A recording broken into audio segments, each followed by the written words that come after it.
I'm so happy to be here with you. I'll have the pleasure and the honor to introduce to you Miss Dr. Nina Cerfolio. She's an MD, DFAPA Assistant Clinical Professor at the Icahn School of Medicine at Mount Sinai.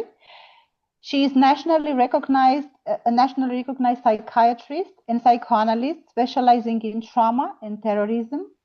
With over 30 years of experience, she integrates traditional psychiatry with decades of spiritual training to promote healing, fitness, and mindful psychiatry. Formerly the chief of the psychiatric emergency room and walk-in clinic at St. Vincent Hospital in New York City, she writes and speaks on transcending emotional suffering. Featured across prominent media outlets, including the LA Times, New York Times, Washington Post, NBC, and CBS, she has been recognized for her humanitarian efforts and research contributions. Her recent book, Psychoanalytic and Spiritual Perspectives on Terrorism, Desire for Destruction, explores terrorism's roots and spiritual healing. Dr. Cerfolio has earned numerous accolades, including Castle Connolly's Exceptional Women in Medicine and America's Top Psychiatrist Awards. If you want to know more about Nina, except staying in IPhA, where she's present all the time, you can go on her website, that's ninacerfoliomd.com. Nina, please. Thank you so much, Gabriella, for that wonderful presentation. I'm honored to be joining you today at your 48th annual meeting, if I'm right.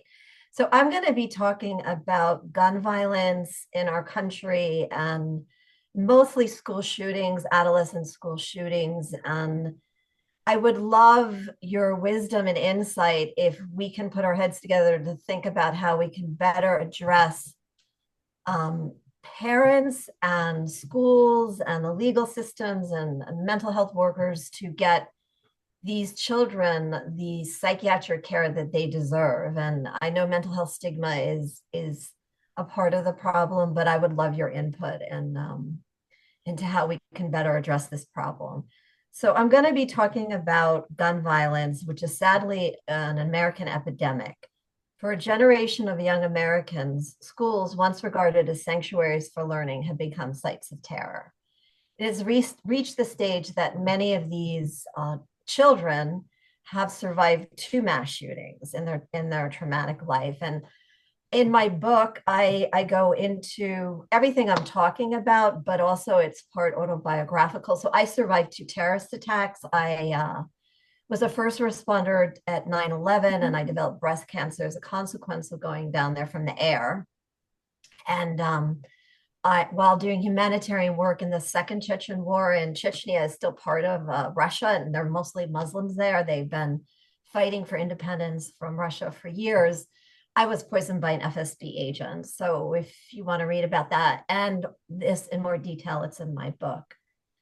So basically, since 2020, which was Trump's first presidency, gun violence has become the #1 killer of children in our country. And I should say it went up 34% in Trump's first presidency. It went down 14% in Biden's presidency, because basically he instituted common law gun restrictions.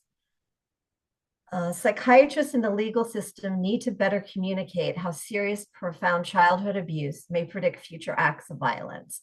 And I should say that most of the, not just adolescent school shooters, but regular school shooters, adult shooters, the majority of them have suffered profound childhood abuse, isolation, and neglect. There's an urgent need for families of adolescents with psychosis to obtain immediate psychiatric treatment.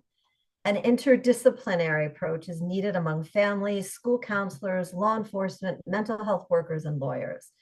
So my talk is basically a call to redouble our efforts to secure appropriate psychiatric treatment for our children with brain illness who are isolated and may have a higher risk of violence than the general population. So I'm just going to talk briefly about the research that that I did with my psychiatric team who were from Stanford. And we basically looked at, I believe it was 155 mass shooters from the Mother Jones database. So the Mother Jones database is a collection of all mass shootings in the country. And we basically took every mass shooter who survived, which usually, obviously, most of these shooters are suicidal and they die. They're killed by the police or by themselves. So we took 35 cases, which was every case at that time where the person survived, and we found, and then we took 20 of the mass shooters randomly from the remaining 155, and we found that 87.5% of the mass shooters that we studied had severe undiagnosed psychiatric illness.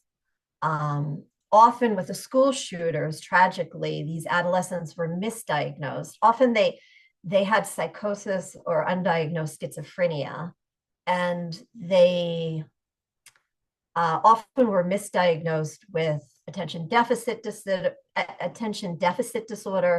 or autism spectrum disorder or depression. And I would love to discuss the reluctance maybe of mental health professionals to diagnose schizophrenia, or perhaps it's something that we need better training in. But it was a recurring pattern in these children. I think there's a reluctance perhaps of mental health practitioners to diagnose schizophrenia because it's portrayed as a devastating diagnosis, but it's really not. I remember the rule of threes from medical school, which is a third of schizophrenics will get better, a third will stay the same, and a third will have downward drift. But the earlier that antipsychotics are started, the better their psychosis is resolved and less medication it takes. So yeah, I wanted to emphasize that, and just that so many of these mass shooters came from families of intergenerational trauma. Parents had substance abuse. Despite them knowing about their children hearing voices, telling them to kill, or being suicidal, being obsessed with other mass shooters, they, for their own, their own sense of their traumatic childhood and their inability to take care of themselves, they weren't able to get their child the care that they needed. So, and then I'm going to be talking about two cases. So, yeah, okay. So also I should say that these children's souls are minds, and they were decimated, leading to the desperate need for an auxiliary weapon to solve their hopeless dilemma of feeling that they're nothing. Often their families do not see or do not report psychotic symptoms from the treating doctor. Thus, the underlying psychotic symptoms remain untreated and exacerbated. They're discarded by their families, schools, and communities, and these children have become even more desolate and isolated. So severe childhood trauma often precludes the ability to possess flexibility of cognitive scanning and good thinking. So the adolescent perpetrator is more likely to grow into a brittle adult who can only reflexively reenact his childhood violence. As adolescents grow up with abuse and neglect, they may reenact their childhood violence. So I'm just going to say briefly before I go into these cases, and there's a TED Talk and also YouTube talk of Aaron Stark, who said, in the title is "I Was Almost a School Shooter." So he's very typical case where he was abused, neglected in his family. His parents were violent with each other and also with him. By the time he was 13, he was pretty much homeless. He was living on other friends' couches when he could. He wasn't clothed properly. He couldn't take a shower. He was bullied at school. He was overweight.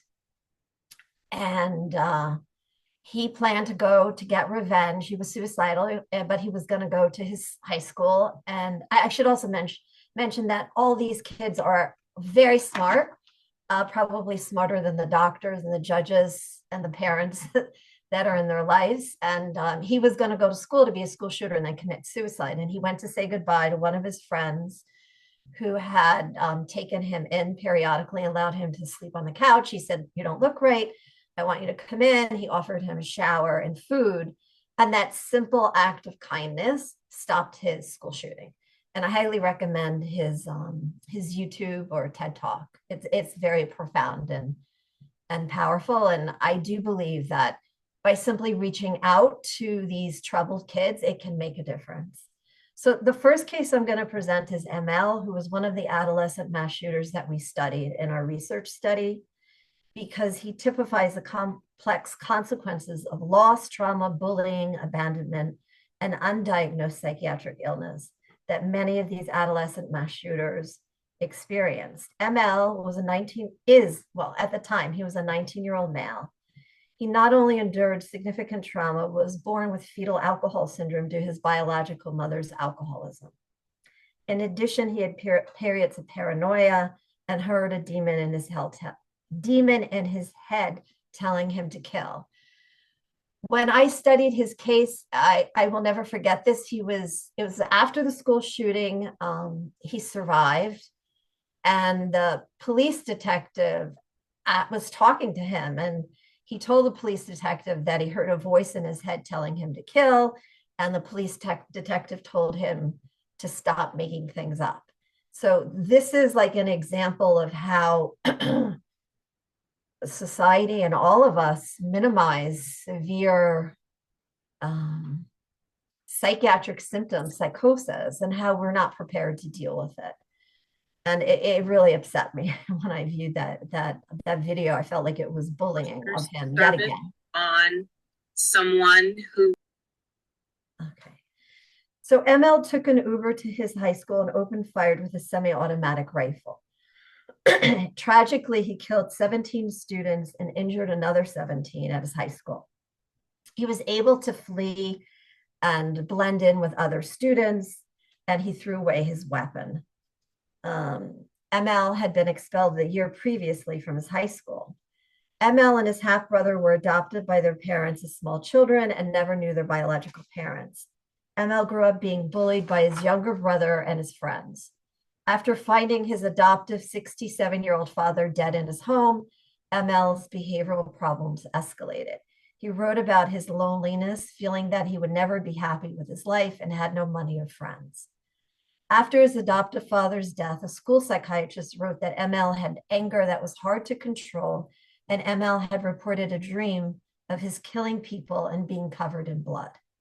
ML then smiled and told the psychiatrist that he sometimes says things for shock value. On a YouTube video before the shooting, ML posted that he wished to be a professional school shooter and was going to kill 20 people. In ML's case, every red flag was there, and despite many legal and mental health systems being notified and others trying to intervene, tragically, ML fell through the professional tracks. He was reported at least 3 times to law enforcement by his mother, neighbors, and others, warning that he could carry out a school shooting. Despite the FBI receiving a tip from a person close to ML who was worried about him getting into high school and just shooting the place up, the FBI did not intervene. At school, ML was often angry and threatened to hurt others. He was known for his dark personality, obsession with violence, and was quickly identified after the massacre by his peers as a likely shooter.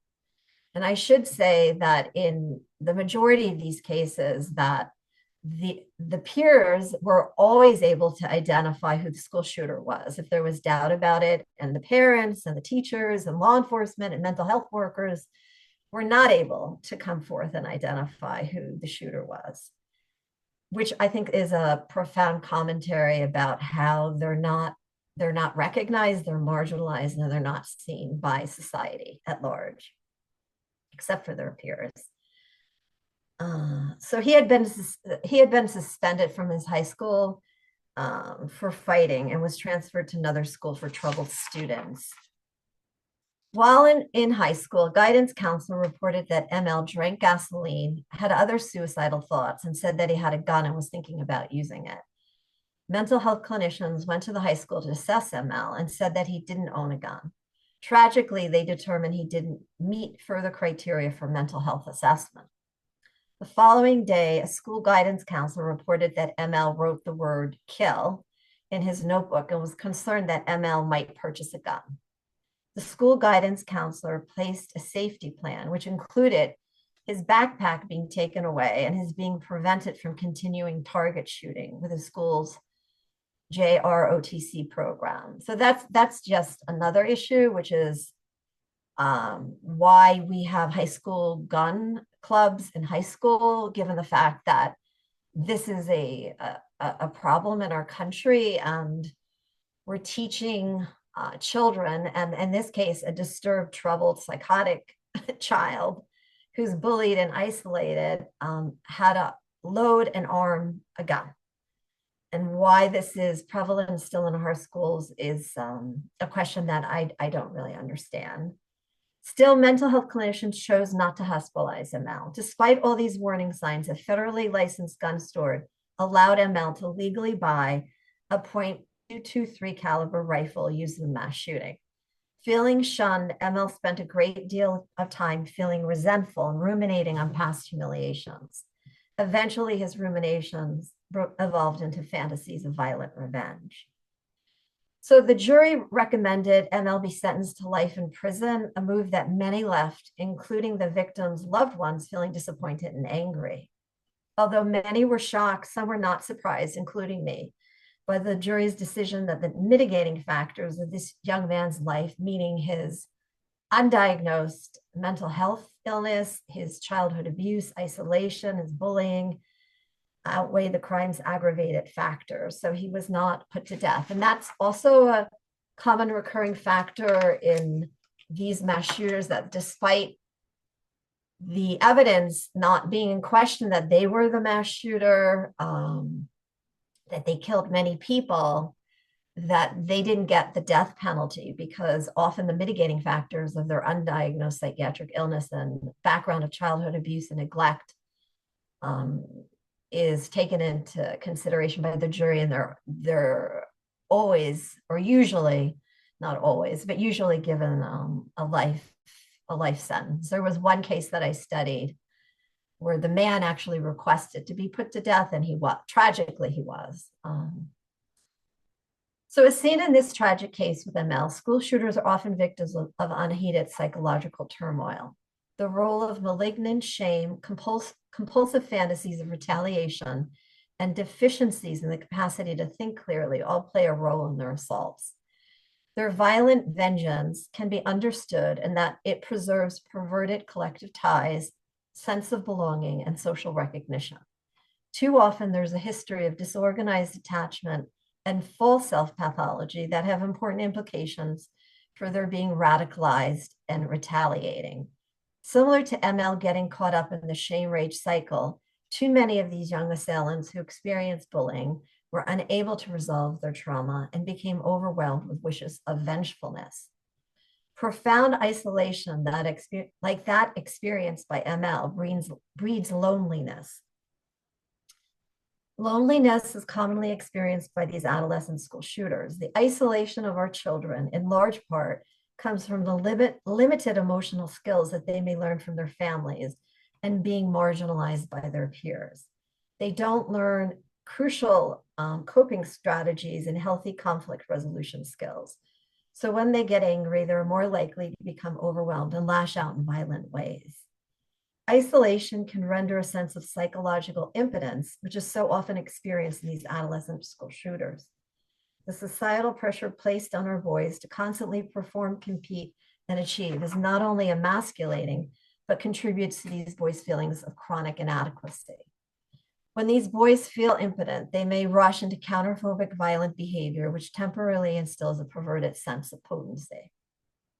Many of these adolescent school shooters were unable to process their feelings of hopelessness, So they arm themselves with an assault weapon to regain the feeling of being powerful, and then displace their feeling of terror and powerlessness into their victims.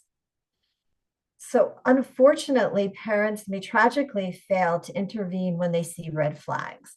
The FBI has done a study that showed that 50% of parents didn't know that their child were suicidal, and that parents are often suspicious of intervention from outsiders and anxious about disapproval or punishment, that they're bad parents or that they didn't take adequate care of their children. So parent reporting is not only does it usually not happen,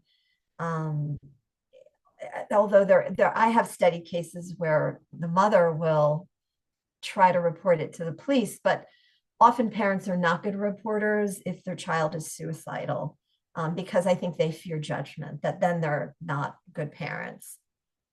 But the irony is that in our schools, we study children's ears, their eyes, we test them to make sure they're a certain height and weight, but yet we don't regularly do mental health checks, which I think needs to be incorporated into our school system.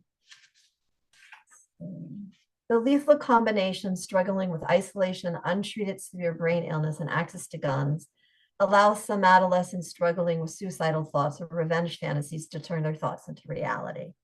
As adolescents, their social skills and brains are not fully developed, so they're more at risk to act out their violent thoughts without clearly thinking through the irreversible and horrifying consequences. So that was a case that I think is tragic, and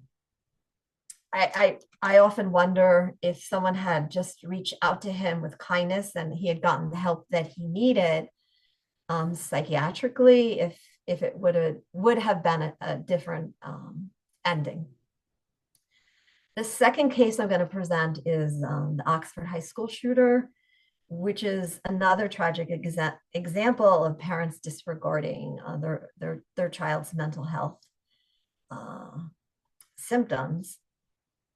So despite his first name is Ethan. Despite Ethan telling his mother that he had auditory hallucinations, paranoid ideation, and felt out of control and couldn't sleep, his parents were unable to listen to him. When he tried to talk to his parents about seeing a psychiatrist, his father told him to suck it up, and his mother laughed at him. For children like Ethan, there's no real life other than what exists in their dark thoughts and radicalization online. Demonstrating his fatalistic, desperate, and tortured inner struggles, Ethan posted images on Instagram of deformed faces contorted with glee. Despite these alarming warning signs, his mother bragged on social media that she took her son to the shooting range after the father bought him a pistol for a Christmas gift. So this is an example of a child who was isolated by his parents and ignored and neglected. He was so isolated that I read an article by the neighbor who said that she tried to socially get him to interact with her son, who was a similar age. She took Ethan at one point on a vacation with her family, and then at another point offered to babysit for Ethan for free, but the mother refused. So he was isolated at home and also had paranoid ideation at home that a demon was after him. On the morning of the shooting, Ethan had drawn on his geometry homework a pistol, almost exactly like the one his parents had bought him. He had drawn a human figure filled with holes and a laughing, crying face. He had written, "The thoughts won't stop. Please help me. Blood everywhere. And the world is dead."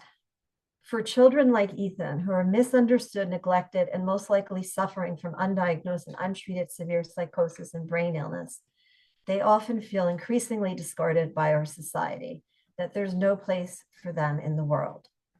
On videotape, he stated that his motivation was that he wanted to teach his classmates a lesson about how alone they were, and he wanted to kill the prettiest girl in his class to show her that she was alone.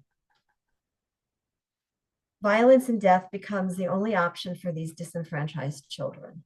They feel blown up by society, and the answer becomes to blow themselves and others up. When someone finally cared enough to inquire how Ethan was coping, he told the dean of the high school that he was feeling sad, isolated, obsessed with violent video games. He explained he was grieving the death of his grandmother and a dog and the loss of his only supportive friend who was not coming to school anymore. The dean was concerned that Ethan was suicidal. After meeting with his parents numerous times to convey his concerns, the dean commented that he had never seen parents so recalcitrant in securing psychiatric treatment when informed that the child is considering suicide. So despite the dean telling his parents that they had to bring his child for mental health care because he felt he was suicidal and a suicide risk, the parents never followed through with that. On the day of the shooting, Ethan was brought to the dean's office and the parents were called in because of his drawings of a gun and his writings about violence. But his parents did not inform the school that they had bought Ethan a gun. So this is like another example of their neglect, gross example of their neglect. They didn't bother to check and see if the gun was locked up and at home or that it was missing. And instead of them checking whether the gun was missing from home, the parents insisted on his going back into the classroom, defying the dean's suggestion that Ethan be taken home and see a psychiatrist immediately. Sadly, he was returned to class and then acted out his thoughts of violence. And I believe he killed, I don't think I said that. You have 6 minutes, Nina. Oh, 5 minutes? How much? 6 minutes, yes. Oh, 5 6 to 6 okay. minutes, Okay. yes. Okay, so Ethan was charged as an adult and found guilty of 24 felony counts, including first-degree murder of 4 students, assault with the intent to murder, possession of a firearm, and terrorism. The 2021 Oxford High School shooting is a rare example of a school shooting that was considered terrorism.